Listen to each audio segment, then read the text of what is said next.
Assalamu alaikum mutanen duniya baki ɗaya, musamman mutanen Nijar. Na fito ne in yi magana kan wannan cece-kuce da ake yi na shugaban ƙasarmu Abdurrahman Tani da Rarara. Shi fa wannan mutum da kuke gani Rarara da hankalinsa da tunaninsa, abin da ya yi magana da ya fito ya yi ba da wasa ba ya yi ta, akwai abin da ya sa ya yi magana. A iya ni dai tunanina akwai 'yan ƙasa idan kuka duba. Tunda na ɗaya dai ba ruwan shi da Nijar, ba Nijar yake ba ƙasarsa daban.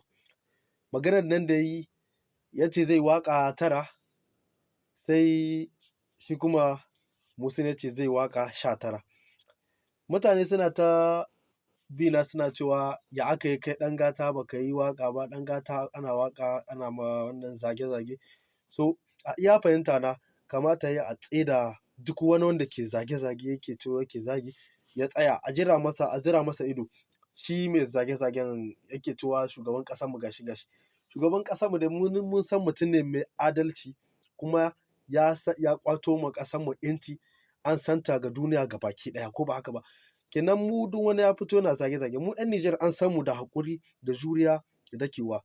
Kuma idan ka taɓo mu, mun fi kowa rashin mutunci. Idan ka taɓo mu ko ta ina mu muna nan ko ba haka ba. Amma meye za mu yi?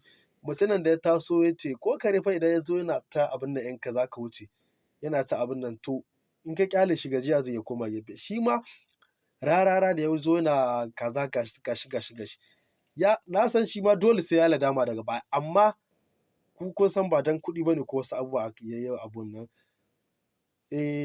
Shugaban ƙasa wanda ya ritaya ya sauka, wanda aka sauke aka masa kudeta, Bazum mai gidan Rarara ne, kowa ya sani. To ni dai abin da zan ce mutanen Nijar, sunana Rabilu ɗan gatan waƙa, wanda aka fi sani da suna ɗan gatan waƙa.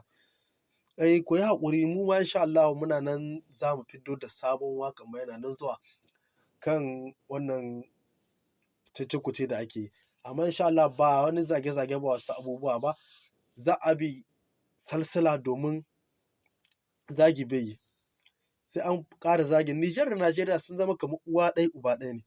Bai kamata muna zagi mu ce Najeriya kaza da kaza, su ma su taso mawaƙan su ce kaza gashi. Duk da dai wasu mawaƙan nasu na can wurin ba su fito ba, su ma suka yi ta zage-zage, sun fito dai suna ta ba 'yan Nijar 'yan haƙuri sosai.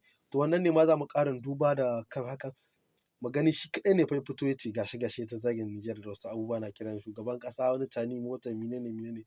Dan Allah dan Annabi 'yan ƙasarmu Nijar kowa ya ɗau haƙuri